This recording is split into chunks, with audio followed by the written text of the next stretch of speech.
Reels वाली बहू। प्रज्ञा को रील्स बनाने का बड़ा ही क्रेज है और वो दिन भर रील्स बनाती रहती है, खाते पीते घूमते फिरते घर में कॉलेज में। रील्स बनाने के कारण प्रज्ञा पूरे कॉलेज में हाईलाइटेड है। जहाँ उसके रील्स सभी को पसंद आते हैं, वहीं मनीषा चिंता में डूबी रहती है। एक रोज जब खाते हुए प्रज्ञा रील्स बना रही होती है, तब मनीषा कहती है, एक मिनट भी चैन नहीं है इस लड़की को। ये नहीं कि खाना तो आराम से खा ले, लेकिन नहीं, अरे थोड़ी देर रील्स नहीं बनाओगी तो आसमान नहीं टूट पड़ेगा। अरे मम्मी, इसी को तो कहते हैं डिटर्मिनेशन। तुम नहीं समझोगी ये सब। भगवान, इस लड़की को सद्बुद्धि दे। जब देखो तब टेढ़ा बाका मुंह बनाती रहती है। मनीषा की बात का प्रज्ञा पर जरा भी असर नहीं होता और वो खाते खाते रील्स बनाती रहती है। दिन बीतने लगते हैं और देखते देखते प्रज्ञा का कॉलेज भी खत्म हो जाता है। आए दिन कोई ना कोई मनीषा को प्रज्ञा की शादी करवाने का सुझाव दे जाता है। सब ठीक ही कहते हैं, प्रज्ञा की शादी कर देनी चाहिए। अपने घर के काम काज में व्यस्त हो जाएगी तो खुद ही ये रील्स और नाच गाना बंद हो जाएगा। मनीषा और प्रेम प्रज्ञा के लिए एक अच्छा लड़का ढूंढने लगते हैं और तभी विकी का रिश्ता प्रज्ञा के लिए आता है, जिसने प्रज्ञा को उसकी रील्स देखकर पसंद कर लिया था। अगले दिन विकी अपने माता पिता के साथ प्रज्ञा के घर पहुंच जाता है और प्रज्ञा साड़ी पहने हाथों में चाय की ट्रे लिए उनके सामने आती है। जब विकी को पसंद है तो हमें भी बहू पसंद है। बहन जी, आप बारात की तैयारी कीजिए। एक बार लड़का लड़की अकेले में बात कर ले तो अच्छा रहेगा। हाँ हाँ, क्यों नहीं। मनीषा विक्की को प्रज्ञा के कमरे में भेजती है, जहाँ प्रज्ञा पहले से ही रील्स बना रही होती है। तभी विक्की कहता है, आ गए आपके साजन जी। हमारे साथ ये रील्स कंप्लीट करती तो और भी अच्छा रहता। अच्छा जी, अब आ ही गए हैं तो बना ही लेती हूँ आपके साथ। दोनों मिलकर रील्स बनाते हैं। जब भी मीट और तुरंत पोस्ट भी कर देते हैं। फिर विक्की कहता है, जब आप साड़ी में चाय लेकर आए तब मुझे लगा कि कहीं मैं गलत घर में तो नहीं आ गया। अब सही है।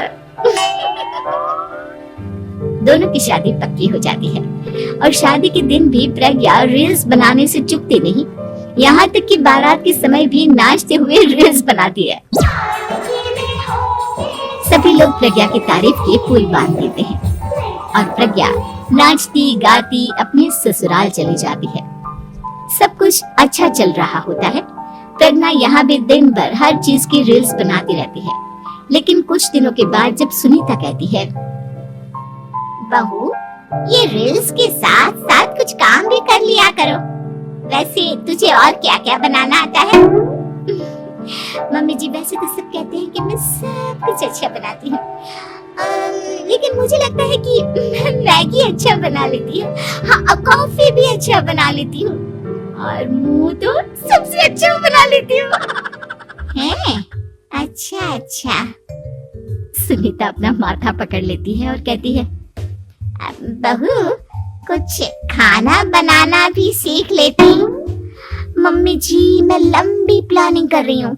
जल्दी ही मैं इतनी फेमस हो जाऊंगी कि मुझे पैसे मिलने लगेंगे। हम दोनों सास बहू राज करेंगे, राज नौकर काम करेंगी और लोगों की तो लाइन लगेगी हमसे मिलने के लिए। तेरा दिमाग खराब हो गया है क्या बहू? हंसी मजाक तक ठीक है, लेकिन इस तरह घर नहीं चलते। जितना जल्दी हो इस घर के तौर तरीकों को सीख लो।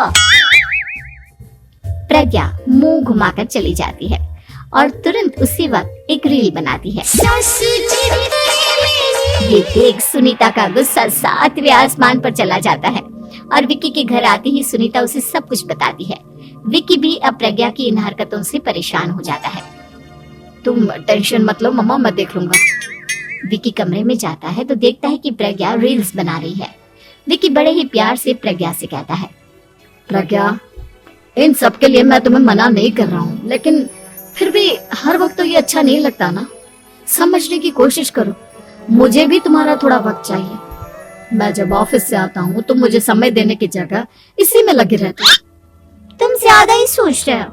तुम भी मेरे साथ रील्स बनाओ ना, बहुत अच्छा लगेगा। तुम्हें इज्जत से कोई बात समझ में नहीं आती क्या? दिमाग खराब हो गया है तुम्हारा इस चकाचौंध से। अगर तुमने अपना रवैया नहीं बदला तो मैं तुमसे दूर चला जाऊंगा। तुम ही रिश्ता लेकर आए थे, मुझे लड़कों की कमी नहीं थी और ना आज है। विकी दरवाजा पटककर चला जाता है। धीरे धीरे विकी प्रज्ञा से दूर होता जाता है। एक रोज मनीषा प्रज्ञा के ससुराल उससे मिलने जाती है।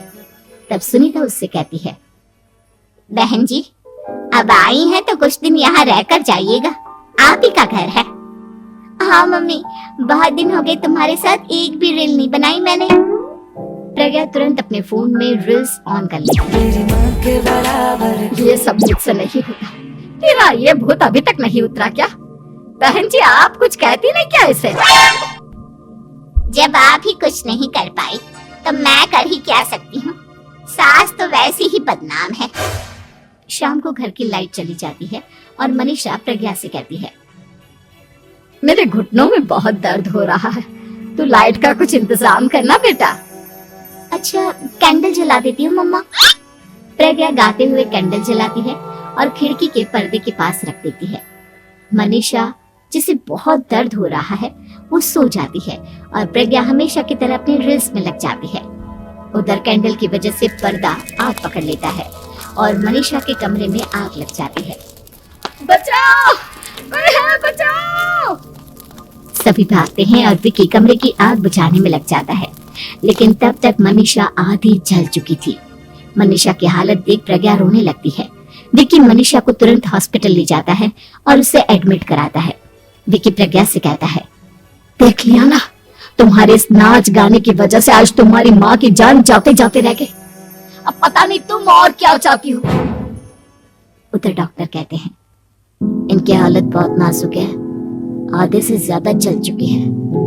प्रज्ञा रोती हुई मंदिर में जाती है और भगवान के आगे जाकर कहती है, भगवान मेरी माँ को ठीक कर दो, मैं कसम खाती हूँ हाथ से ये रील्स बनाना छोड़ दूंगी, बस मुझे मेरी माँ वापस मिल जाए। 2 दिन बीत जाते हैं और मनीषा खतरे से बाहर आ जाती है। पेशेंट अब ठीक है, आप लोग उनसे मिल सकते हो। सब कोई मनीषा से मिलता है और प्रज्ञा सबके सामने अपना फोन तोड़ देती है। मुझे माफ कर दो मम्मा, मैंने तुम लोगों की बातों को नजरअंदाज किया। बेटा कोई भी चीज जरूरत से ज्यादा खराब है। मैंने तुम्हें रील्स बनाने से कभी मना नहीं किया, लेकिन हर वक्त एक ही चीज तो सही नहीं है। मैं समझ गई हूँ मम्मा, आई एम सॉरी। प्रज्ञा उस दिन से रील्स बनाना छोड़ देती है और पूरी तरह से अपने घर में लग जाती है।